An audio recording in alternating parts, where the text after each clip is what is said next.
Mobile भारी घेतला जोरदार. मोबाईल होय 1 लाखाचा मोबाईल आहे. पुण्याला गेल्यापासून सगळं ब्रँडेड वापरतोय मी. हलकं सगळं वापरायचं बंद केलो.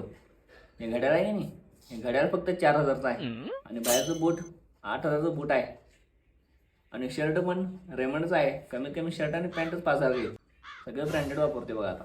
अरे काय करण्या उगाच काय सांगायचं म्हणून काय पण सांगायचं व्हय. एवढं पण थापा लावायचं नाही रे. ओ तुम्ही गप बसा. तुम्हाला काय माहितीये ते पुण्याला राहतोय म्हटल्यावर त्याने घेतला असेल की. अगं बाई ते घड्याळ का नाही लईत लई 400 रुपयाचं घड्याळ आहे ते. कपडे आहेत नाही 700-800 रुपयाचे आणि बूट सांगायला की नाही 8,000चं.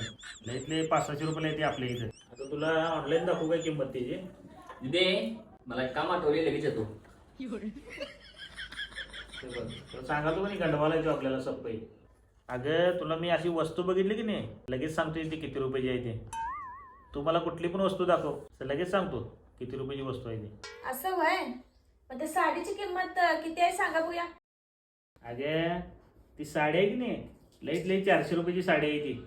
अहो ती साडी 5,000 रुपयाची आहे. अगं बाई मी नुसता एकदा बघितलं की नाही लगेच किंमत सांगतोय साडीची. लईत लई 400 ते 500च्या वर त्या साडीची किंमत नाही. अहो 5,000ची साडी आहे ती. नीट बघा जरा असं. तुला कोणतरी की नाही सप्पई गंडवलंय तुला. थांब तुला ऑनलाईन किंमत दाखवतो मी. ऑनलाईन आणि कशाला दाखवताय. ही साडी तुम्हीच तर दिलाय मला वाढदिवसाला 5,000 रुपयाची आहे म्हणून.